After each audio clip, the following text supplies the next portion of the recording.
Hello,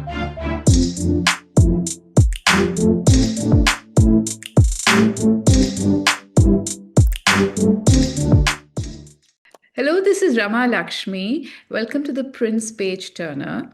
This is Soft Cover, where we launch new books and new conversations. And today's book is about change, a changing India, how the smartphone wielding social media era has changed India like never before. And it's upsetting old systems, but not fully challenging old ways. And hence, in that cusp lies an edgy, anxious India. And one of my favorite social commentators, Santosh Desai, has written a book and he's examining this little space, this cusp between what's changing and what's refusing to change. And he's written a new book called Memes for Mummyji. It's a hilarious title, and it's making sense of the post smartphone India. Hi, Santosh. Welcome to the conversation. I really enjoyed your book. You write about an India where people live by the OTPs, people fret and fume on WhatsApp groups, where democracy is overheating, TV screens are angry, the big fat Indian wedding is getting obese and is in desperate need for Ozempic, and the haldi ceremony is being hashtagged. And, men who've been mollycoddled for centuries are getting threatened by the multiple choices that are opening for women, young women, and about a national meltdown over khichdi. So that really is the India you're looking at, and you're laughing, but you're also annoyed. You're also kind of frustrated and impatient with this India. And, when I was reading it many years ago, I read Milan Kundera's Slowness, and I don't know if you've read it. It's almost like you are making a plea for slowness again. Like you're done with speed, you're done with this efficiency paradigm, and you're like, can we go back to a more peaceful, calmer, cooler democracy, cooler India? Are Indians using the social media and smartphones any differently than people around the world? I think there is a difference in texture because fundamentally, its function is the same. It has arrived pretty much at the same time the world over. So to that extent, I think, a uniformity that I don't think you saw earlier. In a certain sense, the microphone, speaking metaphorically, has been the most jealously guarded asset in the world, right? Who gets to speak for others has been one of the most jealously. Nobody gets to speak for, in the past. For instance, if I look back at my childhood, what was the space given to the public to speak? Three letters to the editor every day in the newspaper. The extent of interactive, where a common person could get himself or herself heard. What were the options, right? That, or you could send a farmaish to Vivid Bharati to listen to a Hindi film song. I mean, broadly, these were the options that you had of being heard. And now suddenly, everybody has a voice, right? This is this is chaos, right? When from somewhere, from a situation where virtually nobody had a voice except the learned, the erudite, the people, who like us in a sense, who get to write in newspapers and who get to, shape the opinions of others. And suddenly that has changed. That has changed globally. And therefore you see a kind of what is called populism, what is called, you see the wave of that happening politically across the world. So that is something that is common. What is different in India is that it gets used. For instance, the way WhatsApp is used in India is virtually not used anywhere else because it becomes an extension of the family system. It modifies it in a certain way. It extends this idea of a close group of people being able to communicate with each other. The fact that it is easy for older people and younger people both to use it creates a sort of a space and a dynamic which you don't see elsewhere, right? The whole idea of, which now has gone, but there was a time when you would say send missed call to, right? The idea of a missed call as a form of communication is again a uniquely Indian thing, right? There's a chapter in your book about WhatsApp groups, and you call it India's emotional pipeline.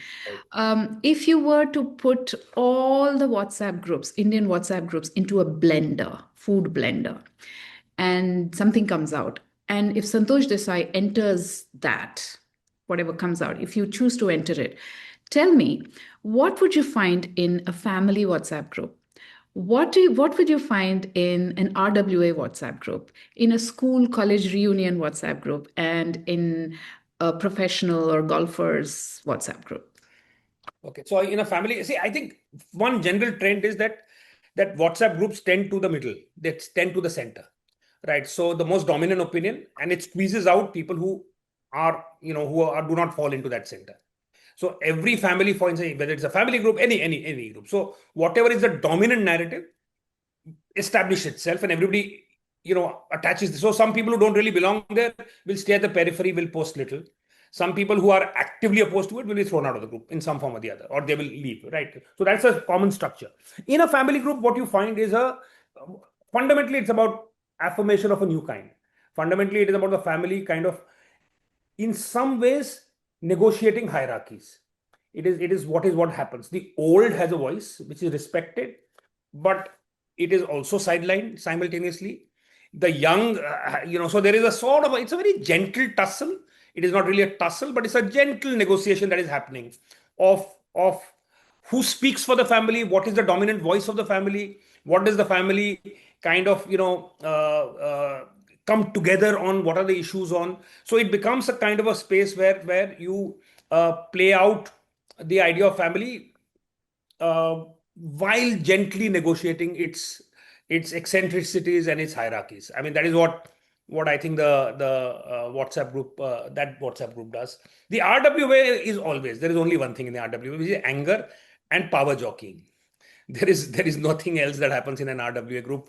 Broadly, its purpose is to vent, is to create, is to and to establish a sort of some sort of a personal voice. So there it is, who gets to complain louder, who gets to nitpick more, who gets to sort of take on the mantle of speaking for others. So there is, I think, two things you find. You find a whole lot of of issues that are surfaced, and you find jockeying, political jockeying, in terms of, because it would seem from the Indian experience that there is no position more powerful than being the head of an RWA.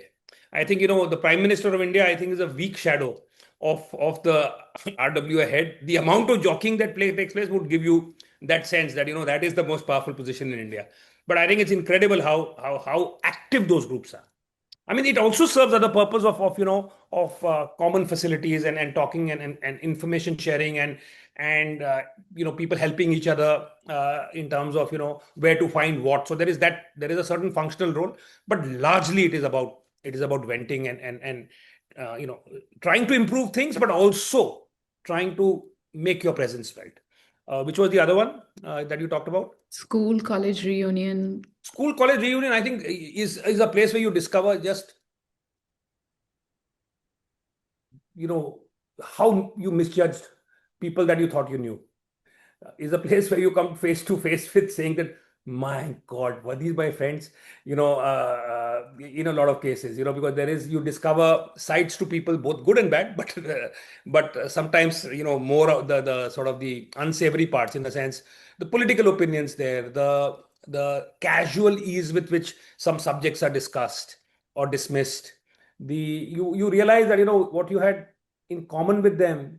I think in some ways, nostalgia is a very strong element, where you value something that you had once, but you struggle to hang on to it because people have changed, contexts have changed. You realize more things about people than you wish to, and therefore it is a bit difficult keeping that feeling going.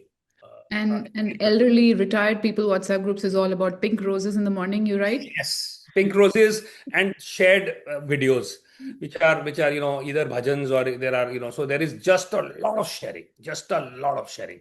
There is less conversation and more sharing. The ones that say forwarded many times. Many times. Exactly those. Yeah.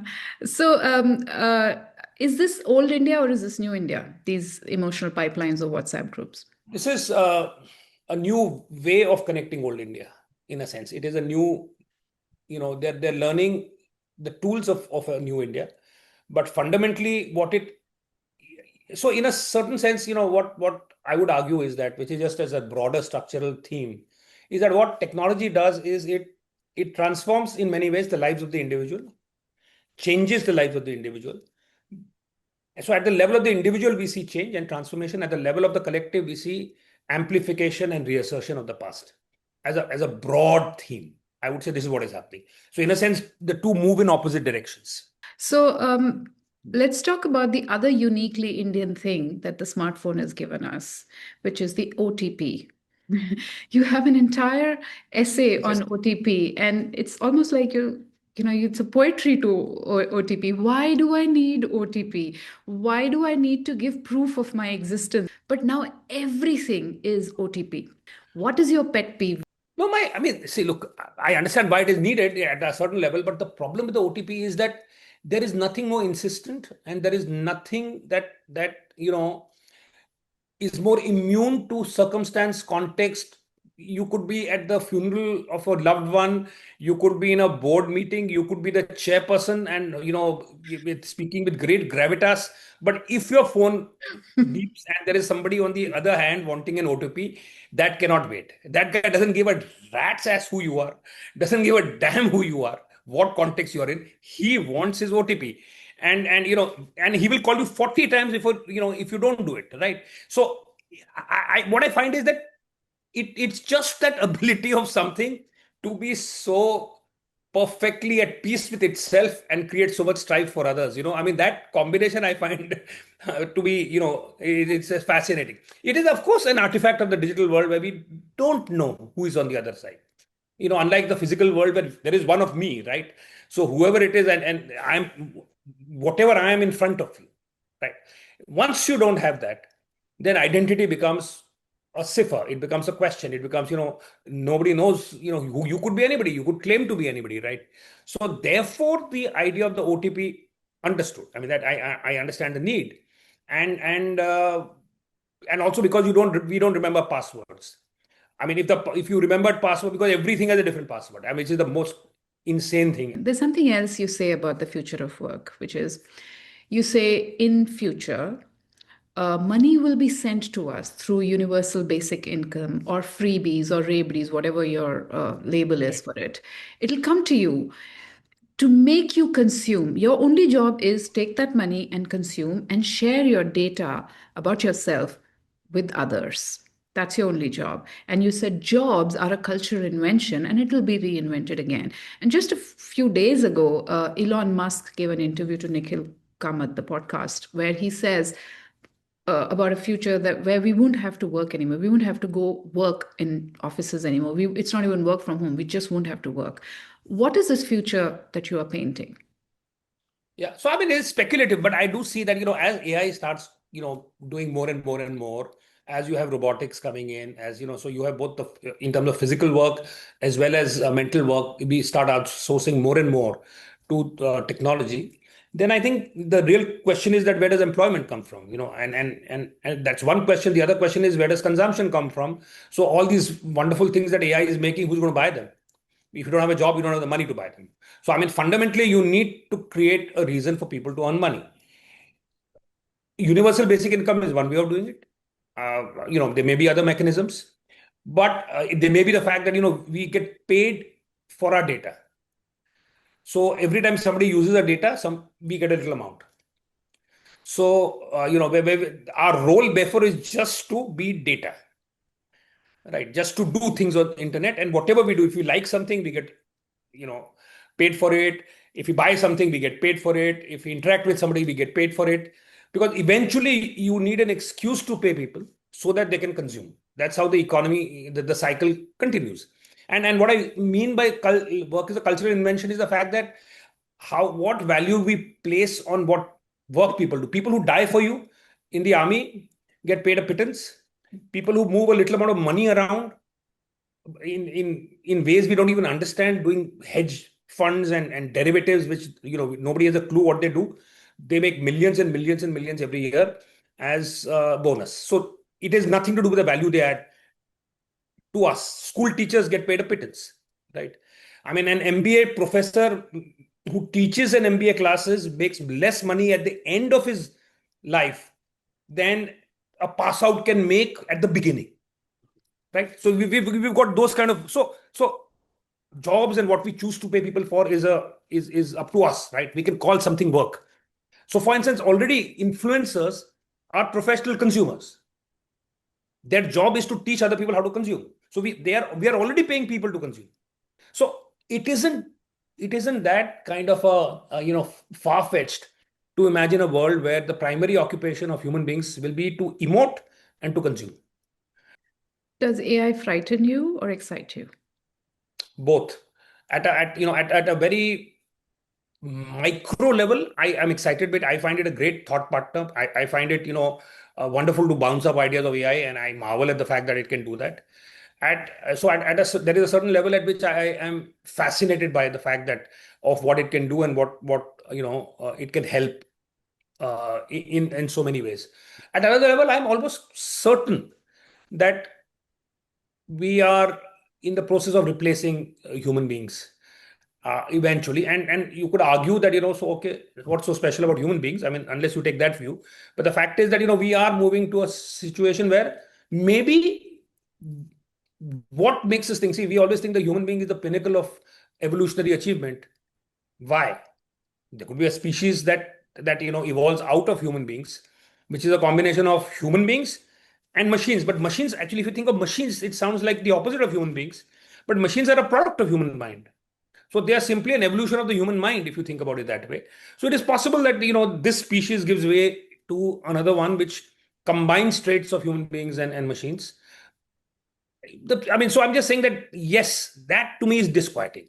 That to me is terrifying. That to me is certainly not comforting. Fortunately, it'll happen after I'm around. So so I mean, there I'll take the selfish view and say, "To hell with it." I mean, it'll be what it'll be. Um, you are an ad man at heart, and you have said in the book that there used to be a time when ad campaigns and taglines used to capture the spirit of the times, were documenting an era, and it's now become not that easy to look at an ad campaign and say, is this saying something about India? Now, if I were to ask you to identify the big ad campaigns that kind of defined India through the decades, which ones would you pick, say, from the 70s or 80s to now? So if you look at it before liberalization, I think it's interesting that uh, consumption was the consumers was seen in a rather narrow kind of a way. So you had two kinds of campaigns. One which were the aspirational campaigns, so the live life king size. You had a cigarette campaign like that, which was so that is the aspirational where there are these beautiful people in exotic destinations, consuming. That was one kind of a thing. The other kind of thing that you had was the more hardworking, the kind of भला उसकी कमीज मेरे कमीज से सफेद कैसे, which was Rin, which was the idea of the just envy at the fact that so that was one kind of a thing. Then in the early stages of liberalization, I think you had several kind of campaigns that spoke for liberalization in a variety of ways. So Pepsi ye dil mange more was the idea of people wanting more. Before that, I would say, before that, I would say would be again I would say the construction of the middle class as an idea, which is a coherent middle class, as against caste. There would be campaigns like Bajaj, Hamara Bajaj, which is the idea of Hamara, hum, the construction of an us, a homogeneous us with similar values. Uh, and there was another one which was Kal Bhi Aaj Bhi, which was VIP, which is about the memories and nostalgia of how we live in continuity with the past. So that was an idea. Then you had liberalization. So you had campaigns like I said, the Pepsi one, Ye Dil Mange More. In a different energy was captured by a Nirma campaign, which is the energy which was the more fractured, emerging class energy, which wanted progress, so it was like a pseudo detergent, like Nirma was a detergent wannabe, but at a much cheaper price. And the campaign, although it was a simple jingle campaign, became a very, very powerful. I mean, it is something that will be etched into anybody who has grown up in India at that time, washing powder Nirma would be, a part of their memory kind of circuit. I mean, very much so. So that was the other campaign that I think set the tone. Then you also had, although it's slightly niche, but even so, the Channel V campaign, or we are like that.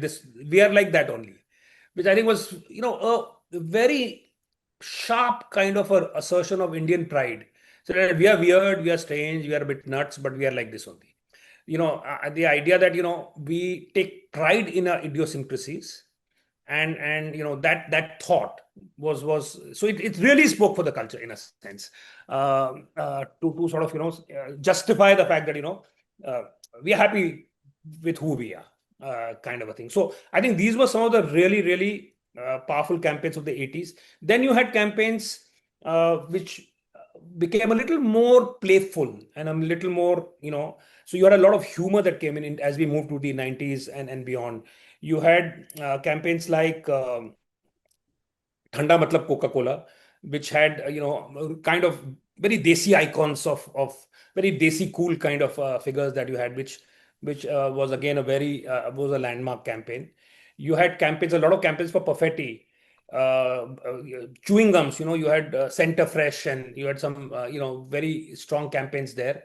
You had Asian Paints, Har Ghar Kuch Kehta Hai, very powerful. You had the Cadbury ad, of course, the famous Cadbury girl, uh, "Kuch Khas Hai Hum Sabhi Mein," which was very very powerful kind of a campaign.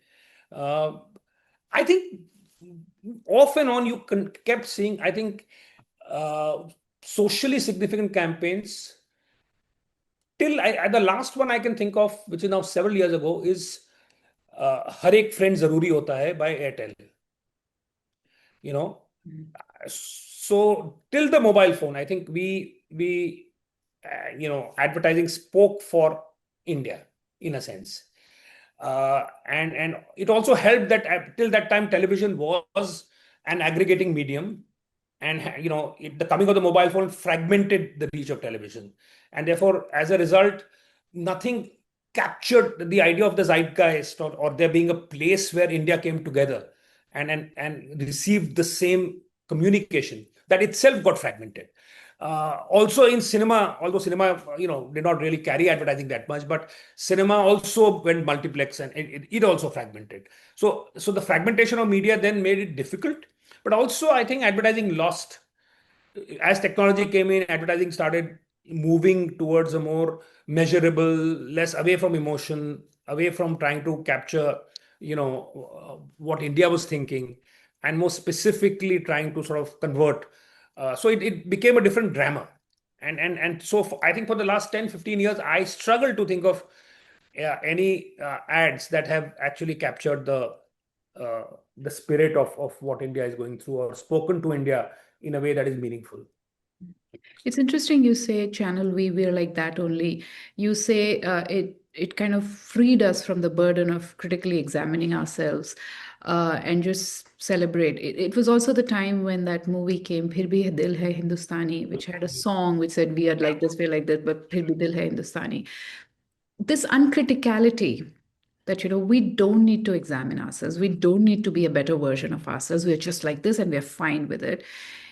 Do you see a reflection of that in today's India, where you're like, there is no need to change. This is who we are. And where would you draw a is there a connected line between we are like this only and criticality and where we are today? No, I think that's an interesting connection to form. My instinct would be that while they share similarities, I'm not sure they're connected in that sense. I think one was a reaction to the fear of being overwhelmed by external influences, because that is what was happening. We have a whole lot of international brands coming in. Everybody, so, and everybody kind of saying that I know what's good for you, and here you turning around and saying no, I'm okay as I am. I mean, I will adopt you, but I'll do it selectively. And so, because the fact of the matter is that Channel V was very much part of a youth culture which was modern. So it was the voice of modernity. So I mean, yeah, so that, which is what is different actually. The fact that when Channel V speaks it speaks through the surround of modernity, and it says that my modernity is of my choice, but it is not revivalist.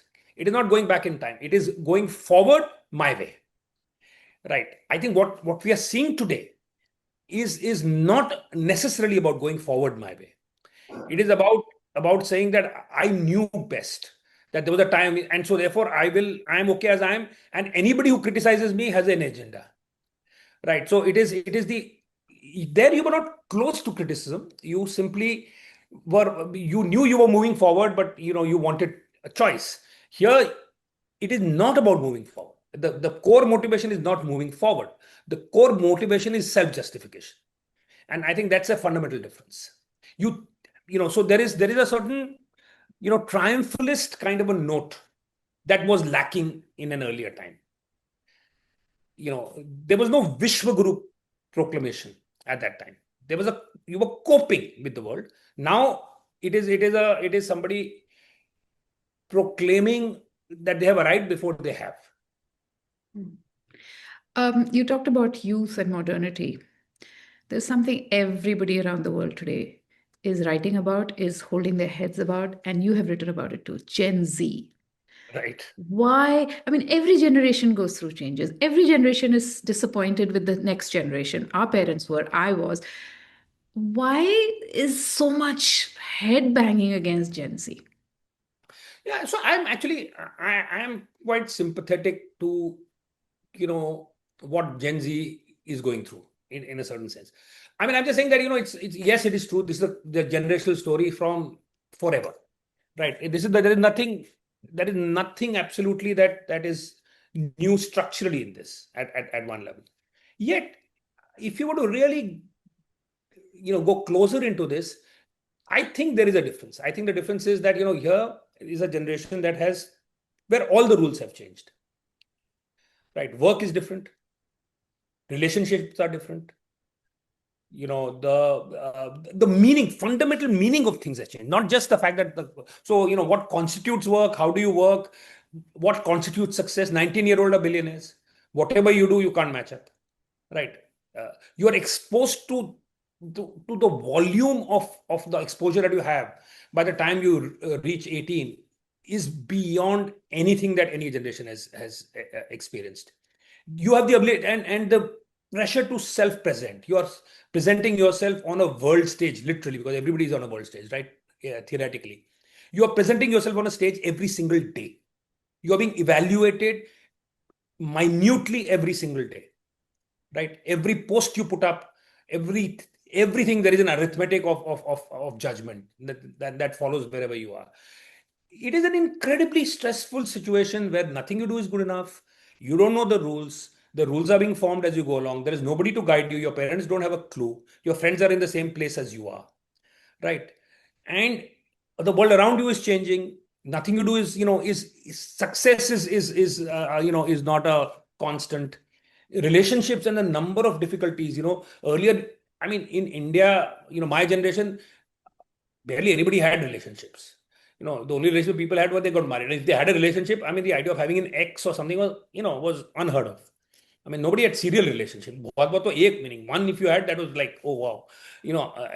Now you have serial relationships, you have situationships, and you have and today if you look at two young people in a relationships, they are like co-therapists rather than being romantically involved.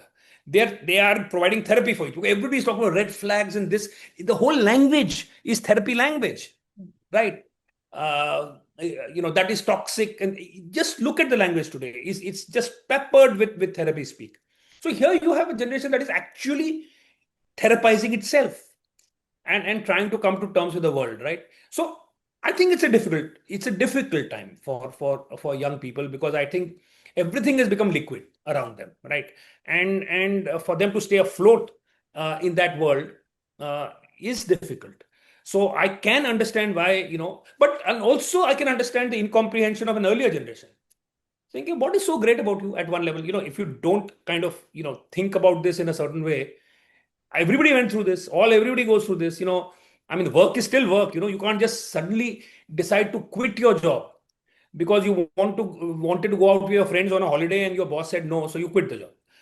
Which is not that uncommon a Gen Z reaction.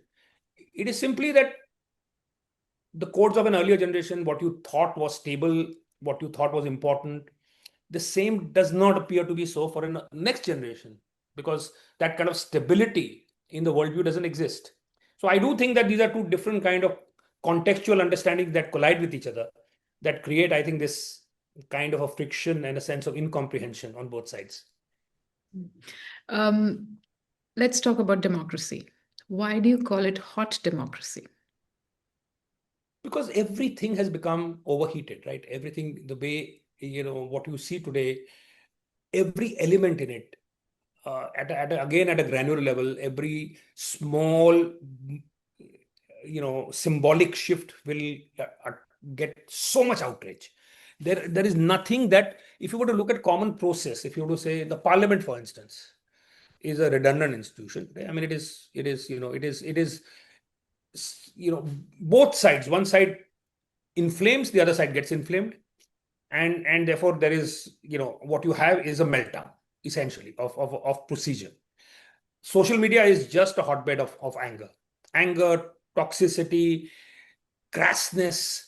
There is people calling each other names. Television, for instance, has just become, absolutely, it is only about anger. It is only about anger. It is only about vitriol. There is no question of any measured, detached analysis. It is not possible, right? So the idea, when everything is on the boil, and what you are trying to do is, and all the levers that you are trying to push are the ones that are emotional, that actually trigger response and reaction. Then fundamentally you're creating, you're trying to create a trigger, a chain reaction, rather than build a coherent, stable system. And I think that is what I see happening in democracy, in the way that we conduct democracy today. Finally, I think I would have called this book Haldi Ceremony will be hashtagged, but I think it was a lovely, it's like the revolution will be tweeted. So there is the continuation of that. But explain to me memes for Mummyji. How did you come up with this? What are you trying to say with this? No, I struggled with this. I struggled with this. Uh, uh, and I was trying to find something that contrasts the change that we are seeing along with the continuity that we are seeing. And this whole idea of the change and continuity in a way that is, that can attract, sort of can tickle people's fancy a little bit. And my earlier book was called Mother Pious Lady, right? So I think somehow the mother theme kind of just seemed to be a form of, because in a certain sense it is an update on the other book. That was a collection of essays looking at, post liberalization India. This is a collection of essays looking at post smartphone India. So to whatever extent there was a some sense of continuity, but essentially it was to try and bring alive this idea that there is a lot of change. Even Mummyjis are kind of, are not immune to memes, and there is that change, but Mummyji will stay Mummyji. So there's a bit of that also. Mm. Thank you, Santosh. This is a delightful book, Memes for Mummyji. And thank you for this conversation. Thank you, Rama, for having the conversation. Thank you so much.